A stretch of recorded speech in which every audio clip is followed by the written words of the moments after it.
All right, the broadcast is live. Welcome to the third viewing of this, the third showing of this. My name is Dominic Stokes. I'm here with Amanda Zimmerman, and we're going to talk about something a little bit more personal today. Amanda, are you ready to talk about laundry and how I nerds actually think about doing their laundry like us? I am, and I'm willing to even share pictures of my laundry room, which is pretty frightening, I think. Nice. So, No, yeah. not frightening. It's all love here. You Um, haven't seen it yet, so that's a little bit more brave than me because, if anything, I guess I'd draw something before showing a picture. But maybe yeah. you've like opened that up for me. But just in general, this is the third showing of something that Amanda and I are trying. We want to try to discuss the intent of tools and bring lean to people in ways that it's really not being shown now, we believe. So we're going to talk about the different ways that we've solved a problem in the laundry room using lean tools. And I suspect that our methods are going to be very different, but I also suspect Mhm. that we are both going to solve the problem that was in our original problem definition or problem statement. And that's the whole point: solve problems, Mhm. identify Mhm. waste, eliminate it. So, Amanda, do you have anything else to say before we get started? Yeah, I think on mine, I haven't solved the problem yet, but I think Okay. as a result of our chat and maybe if people share with me their thoughts, I think there's the potential to solve the problem. Okay. So I think, on one hand, we'll have a great overview of like, this is what it looks like when you do the right things. And then Mhm. mine, which is here's our define phase and our measure phase, kind of. So this is the data and where we're at. Now what? Right? Yeah. What's next? So Okay. we'll kind of leave that up in the air, and maybe you and I can figure out some things, and maybe if anybody's watching or watching later, they can share their thoughts. Yes. Please share your thoughts, um, whether through the comments, if you have to contact us, any way you can. Mhm. So where do you think that we should start, Amanda? Do you think that we should start going through just a general discussion of like wastes in the laundry room, or finding a way to kind of take this out of the work lens and then turning that into like, you're not in the 9 to 5. Nobody's punching a time card. Yeah. How do we look at something that we walk past every day and really see if we need to make it better? Like, does Well, continuous improvement really stop when you leave your job? yeah, and I think that that's a great call out there because it's like um Lean Six Sigma, if you know the tools, if you understand the tools, it doesn't matter where you're at or what you're doing. You can break everything into a process and work to improve it. So I think, in our discussions over and over again, what's come up is Dominic has taken amazing stabs at fixing his laundry room challenges Yes. using Lean Six Sigma tools. And he shared with us some of the things along the way, but we're super keen to like hear more. So I I think we'll jump in just a second and we'll get to see the cool stuff that Dominic has done so far. And especially like taking these tools and applying them to something that all of us are familiar with, but also is, I don't want to say simple because it's not simple, is it? Um, but that we're all very familiar with this process, and if we learn these tools, this is a great way that we can test out these tools. One thing that I kind of want to add on top of that is the task seems simple whenever you compare it to the complex things we do every day. But I think Mm-hmm. once we put this lens of assessing it, understanding the problem, and seeing how we can take waste out, you might find out that things that you thought were easy and simple were actually more complex than they should have been. Oh If yes. if you can align on the right goal, like what is your goal? So that's the only thing that I wanted to add there, because sometimes people say to me like, "Why would you even do that? It's just do the laundry, wash it, and fold it." And I'm like, I'm doing it even simpler than you think it is, and you think it's simple. So it's a fun thing to talk about with friends. It is, and it's definitely, when we go through mine, we'll see that I have not. It is not as simple as it seems, Okay, and so I'm super keen. Let's jump in and hear more about your process. okay, that's Are fine. you down for that? I am. I'm gonna. Okay, I'm gonna go ahead and share your screen. Let's see. Let's see how Dominic has attacked this challenge. Okay, so let me set the scene for anybody that's listening or anybody that's going to listen into the future. Essentially, the only two ways that I would separate this page that's showing right now is separated into two things. It's the old school process map of what I used to do and how I was taught to do laundry. And then it's a charter on the right that explains, in retrospect, when I think about everything that I wanted to solve and the problems that I was having with doing laundry, this is how I was able to organize my thoughts so that as I was making changes, I was sure that the changes that I made were actually helping me solve the problem. So on Mhm. the left, anytime you want to start a process, you have to have the start button. But the main two bins that I would divide my laundry into determined or depended on if I needed to use bleach or not. Light clothes, dark clothes. And that was it. You didn't know what was going to be in the bin. It was you could grab anything. So there was a situation where sometimes um, a completely full laundry bin would be too big for the washing machine. So you'd have to find, okay, when's the right time to fill that up? But the main point here is, did something need to have bleach or did it not need to have bleach? After that, whenever those items were washed, you would have to pull out wet clothes and decide, is this a delicate item? Do I need to hang dry this? Mm. But at that Mhm. point, that item of clothing was mangled and I didn't know what I was looking at. And it's like wet and cold. So you're just trying to stuff that into the next machine so that you can push the Mhm. start button and get back to your Netflix show or get back to something that's on the stove. So it wasn't providing me the right amount of time to like think clearly and like discertain, should I be hanging this up or should I not be? And even worse on top of that, sometimes those weren't even my clothes. Sometimes it was like my wife's clothes. And I didn't know. So I'm like, I guess this gets dried. And did you make Wow, that mistake a couple times? 100%. And you'll see it was wasting time and money because I was ruining clothes consistently because I just didn't know, like, should this get dried, should this not? And it wasn't something that even if I were told, That do you not would dry these types remember? of items, yeah, I would never commit it to memory. But that's the basic process. Doesn't need And I'm bleach or sure doesn't your need bleach. sorry, I'm sure your wife as well was, like you're saying it very subtly, like that you ruined clothes or that things didn't turn out. But I imagine those conversations were not so gentle at the times No, that they happened. these started genuine arguments because Yeah. it's like a they're insulting your intelligence. Like, don't you know that this shouldn't be dried? And I'm like, I Mhm. don't. That's why I Mhm. accidentally dried it. And you can't say I'm not going to do it again because that item of clothing is ruined. So Yeah. what I didn't like the most, and now I can jump over to the charter, is that Sure. just initially the laundry process was wasting time and money. Mhm. Um, I wanted to have a goal of completing laundry with zero defects because I was the main source of defects in laundry. Um, the actual situation was that I was damaging clothes and I was actually losing smaller items and larger items. So if you have your favorite pair of socks and you end up moving clothes from the washing machine to the drying machine and you can't find that last match whenever you're down to the bottom of the drying bin and you're like, where is this other sock? I'd be the person that would find that other sock as I'm like walking out the door and it falls out of my shirt, or I go to put my pants on the next day and like they like pop out of the leg of the pants and I'm like, I've been looking for this. It's so frustrating. The gap was that each partner didn't know which items required special treatment. It's Mm. not that my clothes were being damaged more often, but it was just obvious that we didn't know. So Mhm. that was one of the sources of the issues. And then the trend, if nothing were to change, was more clothes were going to be damaged over time. So to simplify that, we're going to go from anything greater than zero to zero damaged clothes. We're going to reduce the time searching for clothes to fold, reduce the time to fold batches of laundry, and next, usually in a chart, you have the scope. It's easier to say what's not in scope here. Any like hand washed item, anything that's like Mm. delicate, or anything that needs to be dry cleaned, figure that out some other way. Like the space that we're going to dedicate, the bins that we're going to buy, the sizes of the bins. I'm not worried about those two items. And I think one of the key deliverables, like how did I know that this was going to be successful? It was going to Mhm. be whenever we didn't couple an evening activity with doing laundry.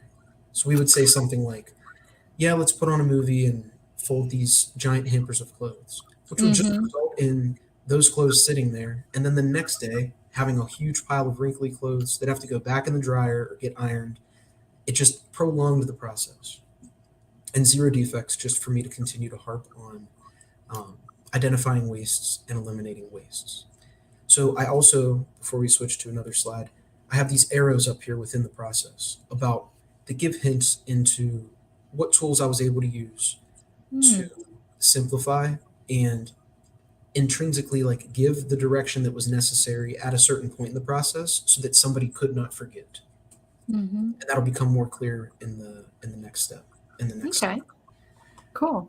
Anything you want to point out right here, Amanda, that makes you think like, hey, I do that too, or I recently lost a sock when I was doing I think actually this as we've talked about this, one of the things, and I'm sure it's going to come up that you've talked about, is your sorting of your laundry and the this. method that you use to do the sorting.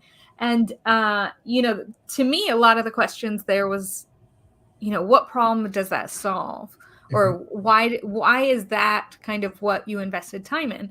But this charter really helps me see, of course that's where you spent your time, because this is the part of the process you were focused on. Yeah. So I think this is good, and I think I really like how you scoped it down to something that's achievable. One Mhm. of the things I've struggled with, that we'll talk about in a minute, is that it's just so big. Like, which piece do I want to fix? Mhm.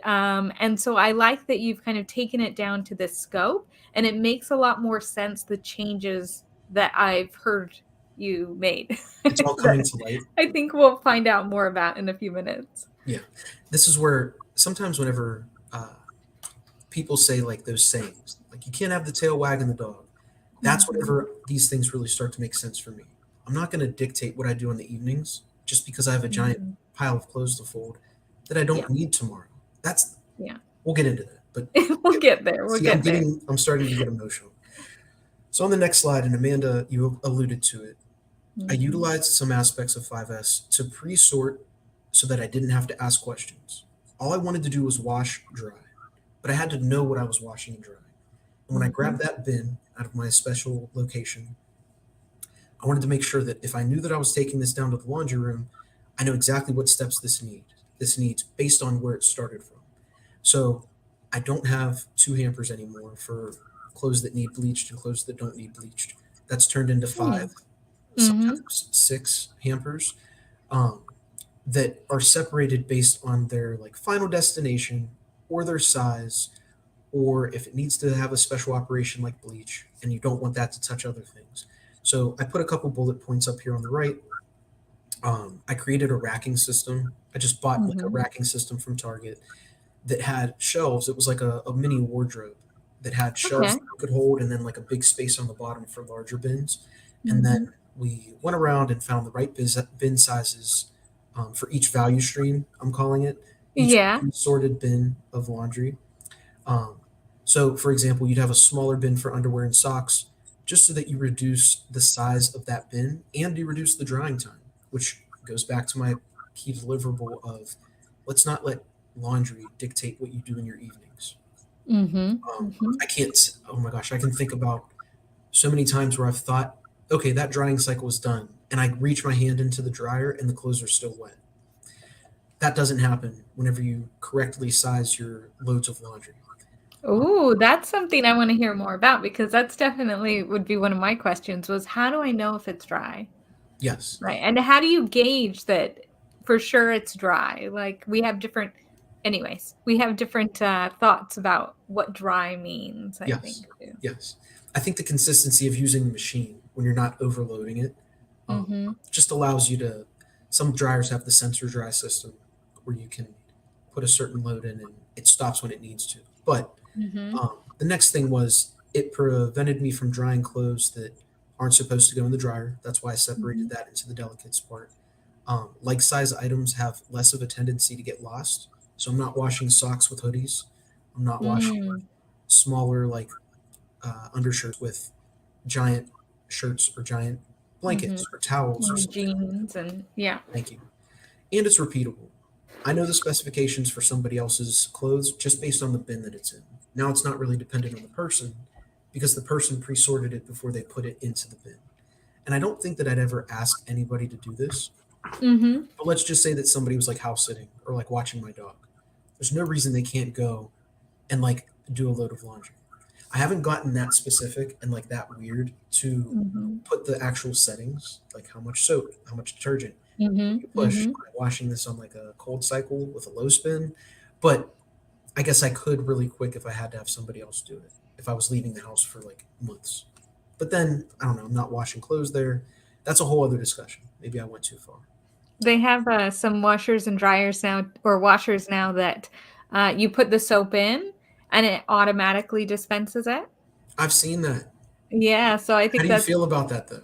I think it mistake proofs it a bit. I think Yeah. I like it. I mean, I like the idea that, I don't have to measure it out. I don't need to create a mess. I don't need to try to clean up where the soap has spilled.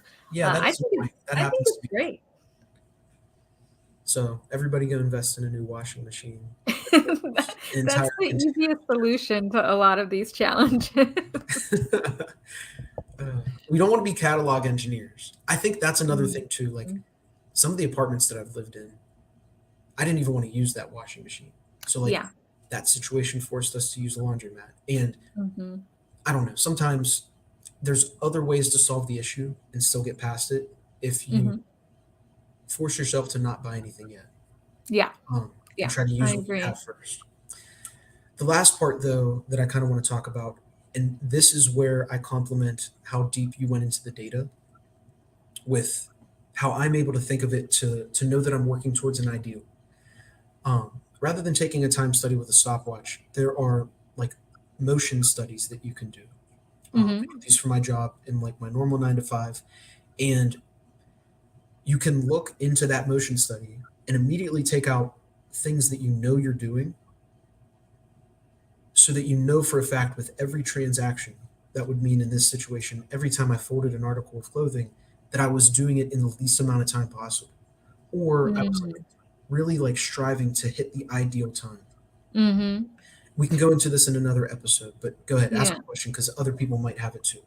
Yeah, so you're saying kind of like so Amazon delivery of packages. Each time someone gets out and delivers a package, I know that they track things really closely. So Mhm. they probably know whether or not that person has taken a long time to do that or a short time. And Yes, you're saying that one of the things that we can do is we can look at our process steps and look at how long it took us to fold a t-shirt. correct. And because we've collected data, we could say whether or not one, that's in control or out of control for our process. Yes, But two, is that on the long side or is that on the shorter side? correct. And I think that Okay.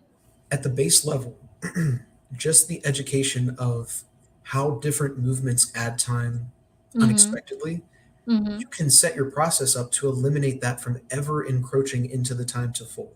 So, the Mm. perfect example is I wrote down the process. You're going to reach into a pile, obtain a piece of clothing, fold that, and then put it into a pile according on its like destination. Maybe Mhm. you have a pile of like t-shirts and a pile of pants and a pile of sweatshirts. Whenever you look at a motion time study, there's three phases. There's your get phase, your put Mhm. phase, and your return phase. And that's why I broke it down into ABG, which is a Okay. get phase, ABP, which is a put phase, and then the A0, which is a return phase. And without me going into too many details yet, just know that the subscript numbers next to those letters actually equate to times or Hmm. TMUs. And rather than understanding, okay, what's the difference between a G3 and a G1 or a P1 and Mhm. a P6? All I want to say is the closer you can keep an item, that's so let's start at the very first A. The closer you can keep an item to you, so you don't have to take steps to get to the laundry hamper, that is ensuring that it's the least amount of time to get to the place to where you have to pull the laundry item from. The next letter B dictates if you have to bend to get the item. So if you're standing up and the hamper's on the floor Mm. and you have Mhm. a freshly like dried batch of laundry, if you're bending every time to go get an article of clothing, but you could move that hamper up somewhere, Mhm. or if the hamper were smaller and it could fit somewhere right next to you, you can completely eliminate bending. And that Hmm. takes time out of the process. Mhm. Whenever you get an article of clothing, if you have a larger pile with more complex items in there, sometimes you have to get and yank and like reach Mhm. and like grab 2 times. But if it were simple enough, you could essentially get that down to the most ideal or shortest time of selecting an item that isn't obstructed by other items or difficult to kind of pull and separate. Hmm. Next, so that's how you get an item. Next, the where is where you put it. And I'm not talking about folding it because that's Mm-hmm. something that's a little bit variable. But again, if the piles are within reach, within the golden zone, and you can keep that as close as you can by doing less uh, types of laundry in one batch, Mm-hmm. I Mm-hmm. may only have two piles, underwear and socks, rather Mm-hmm. than underwear, socks, towels, beach towels, sweatshirts, hoodies, jeans. That makes you reach further or go outside of the golden zone to finish putting something. Again, the bending part comes back up. If you can prevent bending and that surface were also at the same height, you can save time for every transaction. And then the action of physically putting it. Mm-hmm. Sometimes you can put it, or you can like put it into like an area that needs readjustments. You can think of like whenever you put a t-shirt into a drawer, sometimes you have to put it twice. You have to Mm-hmm. put it down and then smooth it out. Just in this scenario, if you were able to just put it into a pile simply, that's the most ideal time as well. So aside from folding, to get the item and to put the item, ideally, if you're doing it in the most efficient manner, it should take 2.16 seconds. And that comes from a table that was standardized in the 70s and 80s that proves that these motions equate to these times. Mm-hmm. And if you're adding any extra excess of bending or reaching further or walking further to get to your destination of where to put or walking Mm-hmm. further to your destination to get, that is waste. Okay. And that is my TED talk of That is your 10. that's Yeah. the way that I look into complex data without collecting data to then make it into a graph. If I can Okay. if I Okay. can trust that I'm achieving that every single time and I'm keeping it simple and my piles are simple in a low number of quantity, um, I know that I'm taking an effort every time I move a piece of clothing from a hamper to a table to do it in the most efficient manner. Okay. That sounds good. Sounds good. So do you have another slide here? No, that's it. I was Okay, able cool. to reduce it, and that's the way that I do laundry now. So what's the before and after? What do you think? Like, do you have like a benefit? Like, what do you think the benefit is from this project? The benefit is that past, like, whenever I have to do laundry, Mm-hmm. I know that I can do anything else throughout that day. It's 100% not dictating my life. And if there's ever a time where I try to go back to my old ways because nobody's perfect, even this weekend, in preparation for this talk, I mixed everything just to see, like, if I went back to the old ways, could I still see a defect? Could I still Yeah. accidentally try something? And I got these socks called Bomba socks. I don't know if anybody's heard of those. And I legitimately lost one and didn't find it again. And I was upset because I knew better. Like, this is why I came up with this system. I could have washed those separately. I didn't have to mix things. And it's just more proof that the fix had already happened. I need to find a way to make this process even better, not go back Mm-hmm. to what it used to Mm-hmm. be. Awesome. Well, that's exciting to hear because, you did have some specific things that you were looking for at the beginning, and it sounds like those have definitely been reduced. And hopefully, I don't have my headphones in, so if the person watching, if there's any feedback from the sound, let me know so that so that we can fix that. But it seems like everything's working okay for the sound right now. And I'm going to go ahead then and share a little bit about my laundry room and my laundry process. And Dom, feel free to jump in at any time. I will. Mine is definitely more general. I would say my scope is probably larger, and I would say that in kind of a negative way, right? I think Dominic did the right thing in really drilling down to a smaller scope to go after this. But I also haven't really looked at this process for lean opportunities. So I think there's a lot of low-hanging fruit there that I haven't gone after. So I did do a project contract like we have chatted about. But I really did struggle to say, like, what is the focus of this project? What is it that we really want to see change? Because there were so many opportunities for improvement. So, kind of what I focused on was basically we want to be able to complete all of our laundry within 3 to 5 loads per week. We don't want to spend more time than that. And I would even put on that after doing this, maybe 60 minutes a week. right? That I don't really want to spend more than 60 minutes a week on this. Now, one of the things that came up that I would like to challenge or throw out there is how much are you willing to spend on doing laundry? So, one load of laundry, how much are you okay with that costing you in power? Dominic, what do you think? How much are you willing to spend to do one load of laundry for your energy cost? That better be the lowest bill. If I were to like Pareto out my bills, I can't say a number because I know that it's going to be like in the wrong like scale of numbers. But if I like Paretoed out my costs, that better be the least amount of money that I spend. Now that I'm thinking from in it through your lens. Yeah. And so I've recently moved from the US to New Zealand. And when you do that, I've learned there are a lot of things that are just slightly different than maybe you didn't expect, right? So when you move to another country, there's some things that are just a bit different. And in Australia and New Zealand, it's really common for people to always, oh, this got cut off, didn't it? It's really common for people to always dry their laundry on like a line. And I don't have a picture here. I just have a picture of the clothing rack right here. But to actually go outside and put it outside on a line and dry it, I mean, for me, it's like my grandmother used to do, but we're Yeah. still doing that here. And it does save energy, which is awesome.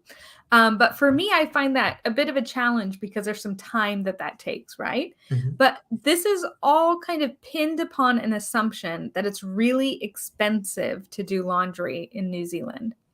Oh, an assumption. Well, I mean, I haven't validated it. Okay. So I would say that it's an assumption that people are making, and it could be rightly so. I'm coming into it seeing it as an assumption. So that's a good one that if this was a project, that would be a fun one to delve further into. And so essentially, this is the high level of my process. I have my piles of laundry. I sort them. I go take them. I walk through the house to the laundry room, which is outside. I go through 4 doors to get there. So opening and closing 4 doors along the way. I put the laundry in the washer. At that point, I have a decision to make once the laundry is washed. I can either put it straight into the dryer, which the perception is that's super expensive, but it's fast.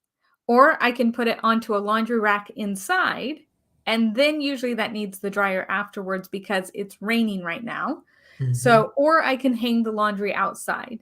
Now, about 30% of days we have precipitation throughout the year. So that's about a third of the time the line outside is just not even an option. Mhm. So with this, I've struggled a bit to find like what's the optimum here so that I can get my laundry done as quickly as possible, but also, not exceed maybe the expense that we Yeah. want to. We don't want to spend $1 million here doing our laundry. So I collected some data and I put this together on a process map here.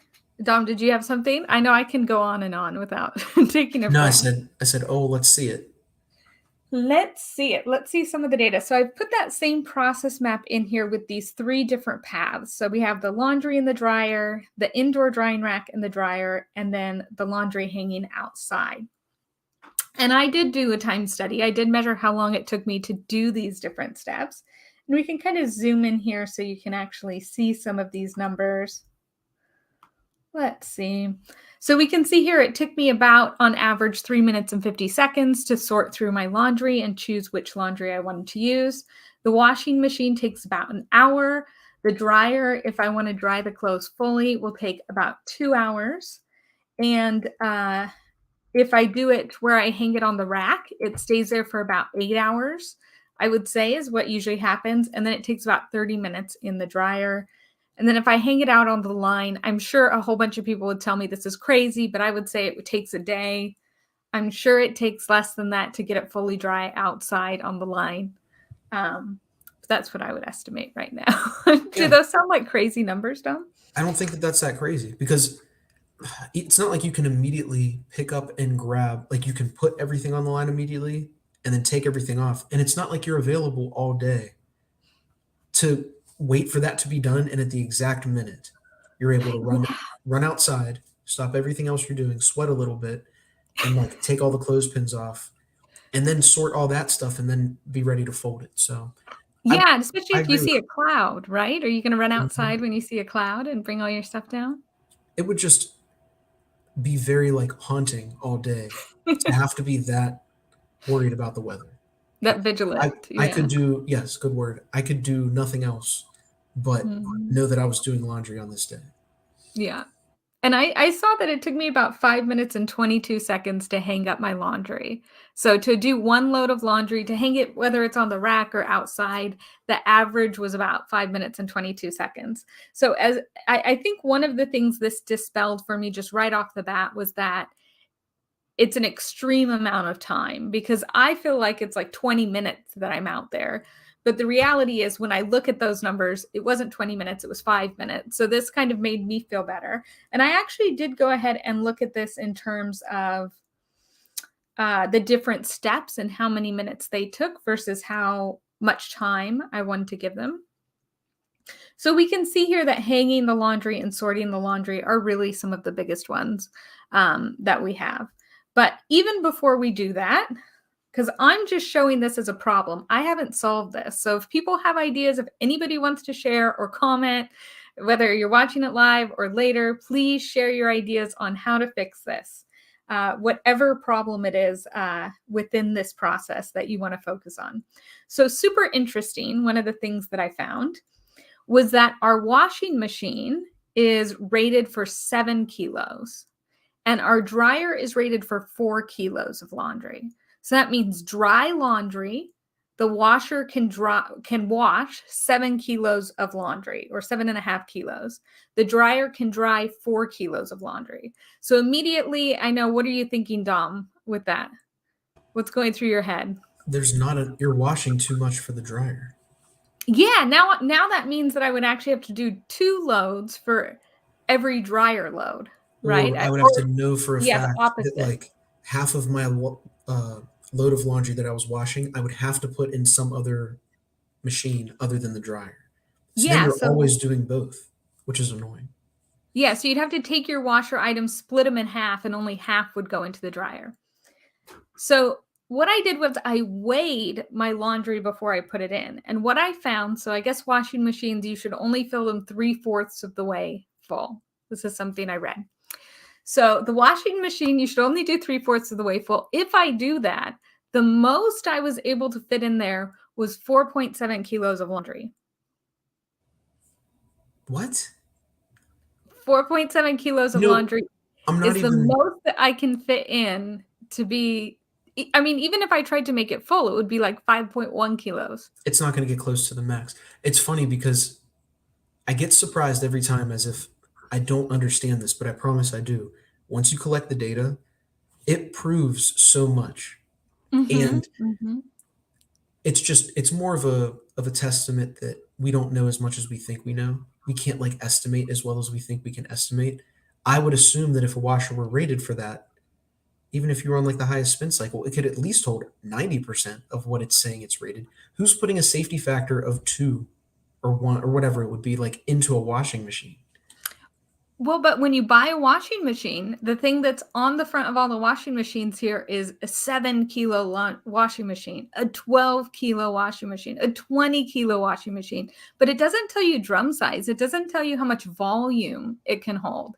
And so in volume, the dryer is actually bigger than the washer, which Hmm. makes sense because you need that air in the dryer, right, to be able to Yeah, fluff the clothes. But at the same time, that means that the washer, like the actual diameter and everything and depth of the washer drum is smaller yeah, than the dryer one, even though they're rated so completely differently. differently. So I found that fascinating because, one of the things that I thought about doing was buying a new washer and dryer. And I was looking at these ones that were rated for these kilos. And now I realize that that's a bit of a marketing scheme. Yeah. You like measure that to actually feel like you have confidence. Are you So I gonna found, I have a yeah. question. Are you gonna be the whistleblower and like disrupt the false marketing of the washing machines?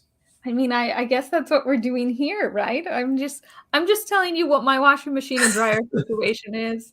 You can choose your own, if you want to share what your measurements are. But then the big thing here is energy costs, right? So that's what we talked about here was energy cost is a huge reason why we can't hang the or we want to hang the laundry, right? It's because it costs a lot. Now there's 1 hour per day that we get a free power hour or hour of power. And so we try to use it always then, but then it's kind of like your alarm's going off and you're running out there to go put your laundry in. And we have roommates as well. So that makes it all, like we're all wanting to do our laundry at the same time. So it causes challenges that way. Mm-hmm. So I really want to know through this, how much power are we using? So I actually got a little device here. Let's see. I got this little device to be able to, you just hook it into your outlet, and then you plug your unit into it, and it tells you information about how much power you're using. Interesting. And so I got this, and one of the challenges is I'm not finding that my data is consistent. So when we look at the different variables of the energy use, we can think about the washer and dryer, either one, have different modes, right? So once the dryer has been drying for a long time, it may get hotter. So maybe there's other things that have to turn on or compensate for that. The washer has a spin cycle, it has a wash cycle. So the amount of energy that they use throughout the cycle might vary. At the same time, how many pounds or kilos of laundry you have in there may cause the washer to use more energy. If it's more than 3/4 full, apparently it uses a lot more energy. Mm-hmm. The other thing would be, I don't know, but there's a lot of variables there. Yeah, this is huge. Right? And so what I really realized was, even with the calculation, because I got that it would cost to do the dryer, it would cost somewhere between like $1.50 to maybe $3 a load. Just for the dryer? Just for the dryer and the washer. And the washer, okay. The washer alone would be 65 cents, right? But that's assuming that the data that I have is correct. So I've actually summarized it per load so that I could see, if I do the dryer, it takes about 11 minutes. If I do the racking and the dryer, it's about 18 minutes. And if I dry it outside and bring it in, it takes me about 16 minutes. But the cost is obviously one of the things that really drives whether or not we can do this first one that takes the least amount of time. But that one, I can't be sure that this number is $1.81 and not much higher than that.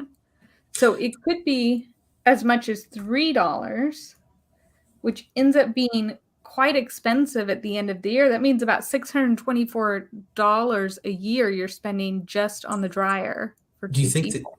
Do you think that you're still threatened by the original assumption, though? Like, do you really not trust the device that you bought? Is it like not calibrated, or like you found it somewhere at like a secondhand? Like, what don't you trust that you don't believe 181? So I don't trust that, because there's the kilowatt hours, and then there's the amp and the voltage and the watts. And so if I take the watts and I do the calculation, I get one reading. But if I do the kilowatt hours, I get a different reading. So I'm not confident that the data that I'm looking at is actually reflecting how I'm presenting it. So do I take the kilowatt hours? Is it cumulative kilowatt hours, or is it average kilowatt hours? I don't know. Yeah, I don't know either. But these are some of the things, we'd have to figure out and find out. And it would be interesting to use some Lean Six Sigma tools to get there. So I'd be curious what people would suggest or recommend, or even Dominic, what are some of the tests that you could see doing within this process? What are some of the things that we could collect more data on?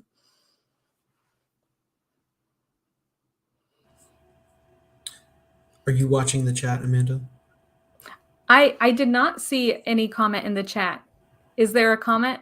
No, I wanted to know, because I'm also I kind of want to suggest something. If it isn't, I have it up on YouTube right now, just in case somebody put a comment. Okay. Well, if you have an idea, you can pause it here and you can share your idea in the comments. and then hit play again as Dominic and I maybe share some ways that we think we could experiment. No, I don't want to ruin it yet. I don't want to ruin it yet. You don't want to ruin? Okay. Let's give some people some time. I'm really interested in this now. Yeah, so I feel like there's some things that we could test here and go deeper in. I also counted my steps, not perfectly, but I got a general idea. And I think one of the things that I think doing this process at home, there's a few failures that I definitely had, but a few things that I would say is just collecting this general data gave me an idea of what I wanted to delve into further, right? Like I didn't have to go to the nth degree, and now I know which data points I want to jump deeper into. Or even what data points are more available, like more readily available to tell a better story as well. Not that you're cherry picking, but like if there's something that you really wanted information on, but you really only had like a binary result, like it either is or it isn't, sometimes that's difficult to go deeper than that. Like that's as deep as it'll show you. So, yeah. Yeah, so it's interesting. The data is interesting and actually led to a few more questions than I would have thought. So there's more information to go after here. If you have ideas on how to make this more efficient, let me know. If you want to see this file, I'm going to upload it in our Facebook group, Process Improvement for Newbies. So you can look at all of this data more. You can see the data points that I got. Again, I just did a general like first pass at the data. So this is to just gather some information so that I could kind of back of the napkin decide what to delve into further. The biggest change for me that it's made is that I'm kind of realizing maybe it's not as cumbersome as I felt it was. However, still opening 4 doors to get there and back with the laundry basket is cumbersome. When I heard you say that, I was thinking back to the most calculation that I showed.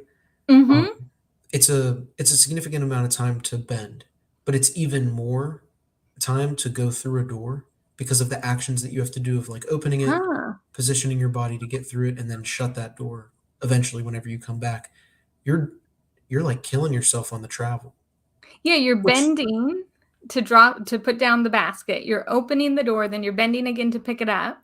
Then you're putting it down because it's cold outside too. So like 2 of the doors you want to make sure you close. Yeah. And then you're dropping that's it more again. wasted energy. Yeah.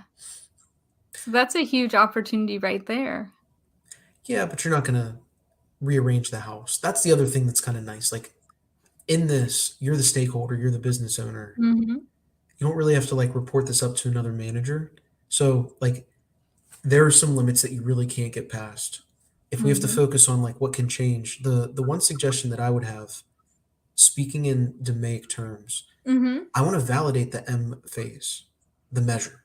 Yeah. So I would almost like buy like a fan or something, and like I know for a fact that that fan is going to put out X, or like I'd get it tested or something that I knew was like I have to know that something is my control. So I'd like try to establish some sort of control, measure that, and then know how to really measure the information that you're getting from the dryer.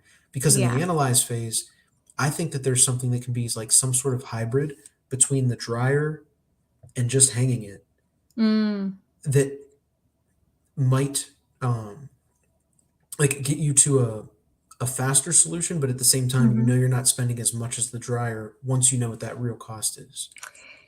Yeah, because another option for us would be to get a dehumidifier and run a dehumidifier in there, but that uses energy too. Yeah. Right? That's not free either. So one of the biggest failures I would say in taking this project on and approaching it like a project is that I don't know about you, but when I do projects at home, or if I do projects that I really know what the process is, like I'm the subject matter expert, I find that I'm a much worse facilitator. Like to go through this, I'm too close. And I sat down with my partner to do this and to look at the project contract. And I think he got so frustrated, he just walked away. That's whenever you start to ask your pet for consideration or something. Yeah. I mean, because I think when we're so close to it, it's really hard to not be biased. But then it's also hard not to share your opinion about everything that is said. And when Yes. you're sharing your opinion, it really shuts down the other person. But then again, the other people don't necessarily want to be like the only ones sharing anything because you have an opinion as well. So I Yes. would say, like, within this project and kind of doing this activity at home, I think that's a huge challenge for people doing these at home, is to try to remain either unbiased, but share your opinion in a way that it helps to move the project forward and not kind of shut down the other people that are sharing. And to add to that a little bit, if you don't focus hard on finding out the best way to share the information and to like keep it lively, what results, and I've been down this road in other situations, is just trying it so much that you get tired of trying new things. It's Mhm. like at the Mhm. end of it, you're like, how many different ways are we going to do the laundry? Or how many different laundry bins are we going to buy? Or how many times are we Yeah. going to move this? Just do what we used to do and like forget it. So I think that you can lose that magic of like Yeah. camaraderie and like what Kaizen should be to like just get out there and Mhm. try something. Then you have to temper it. And what, you're going to work on a new laundry system for a year, like once a Yeah. month for a year. Yeah. That's prolonging it. You got to like try something and then measure it to see if it's a little bit better. But the measurements for both of our situations, me with the Mhm. most, you with that power tool, which is really cool. I wrote that Mhm. down. You have to make sure that like you trust the way that you're measuring it. Yeah, and, if this was a project at work, then we'd maybe bring the electrician in, right? Hmm. And they would be in charge of getting those numbers. But Hmm. when we're doing these calculations on our own, we end up being the subject matter experts of how to gather data and be able to communicate that. As I looked at the device, one of the measures that was really clear was watts. How many watts were used at any given point in time? So Hmm. that seemed to me to be the easiest number where I had confidence that I was getting the right number. Yeah. However, as we said, during the cycle, the number of watts changes. Hmm. So, I think there's an opportunity there for a DOE. As I kind of did this, I went, wow, like you could do a design of experiments here and look at these different variables and gather data along the way and Hmm. see if I use more kilos, does that increase the cost? Does that Yep. reduce the cost? Yeah. And look at some of these different factors, maybe the weather, maybe different times of day. Hmm. How does that affect it? So I think, this definitely led to a lot more questions. And I'm super keen for, anybody that watches this later or is watching to share what tool would you use or what solution. I'm Hmm. okay for us even jumping to some of these solutions and why that solution would impact this process because I'm willing to try different things and to collect some more data and to come back in a few months or next year and give an update. Yeah. Uh, and hopefully show a laundry room that looks a little cuter and not so outsidey. No, that's fine. I'm a little bit more transactional. So like I could care Mm. less what the laundry room looks like. Does it make my Mhm. clothes clean? You can make Mhm. another room that you're going to spend more time in because it's so touch and go. You're in there Yeah. to do what you have to do and then you're out. As long as it's not like flooded water on the floors, does it really need to be Yeah, that that nice? happens a little, yeah. The flooded water happens a little. Not too bad to get to the machines. A big problem was dropping the clothes on the floor, and the floor was dirty. Yeah. So that's something I think I've solved with some mats. Hmm. And then, there's bugs. It's not insulated. It doesn't have double glazed windows. The door isn't as secure as it could be. So all of that makes it hard both to find solutions that'll work, like the dehumidifier won't really work right now. We won't be able to keep in that moisture will be dehumidifying the whole the whole Outside. world. Yeah. Yeah. So, I think there's some real challenges there. And for me, coming from the US where we're quite spoiled in a lot Hmm. of ways, it's certainly been an adventure to look at this in a different way and try to find some solutions. So anyways, I think it's been great for us to chat more about our laundry and some of our challenges and some of the ways that you fixed it through your sorting bins, which is something that I'm considering now. Hmm. And we'll look forward to hearing more. Yeah. I think that if anything, it's funny in the beginning. Like, yeah, these two people are talking about how they've analyzed their laundry process, but like, let this please be the inspiration. If you're finding that you're reaching barriers like in your everyday life to practice and to like hone in on certain Mm. skills, you can do this with anything. Hmm. And it doesn't have to Hmm. be that flashy. It can be something that's consistent, that has a lot of iterations, that you by yourself can try.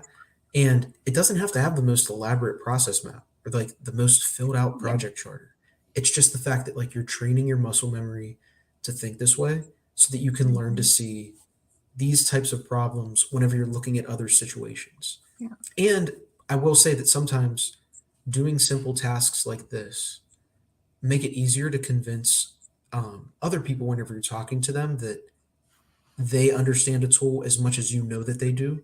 Mhm. Sometimes whenever you're Mhm. introducing this to somebody new, they're like, "Ah, that's too complex." And I'll say like, "How do you sort the items Yeah. that you get from the grocery store? Or how do you sort the items that you're about to wash? Like, don't you think that we should sort your tools in your workspace the same way? It's not any different." And then Mhm. that kind of like humanizes it a little bit and makes people think like, "Yeah, I guess I could try it a little bit." Or they make fun of you and then you know who your audience is. Let's say it that way. Yeah, yeah.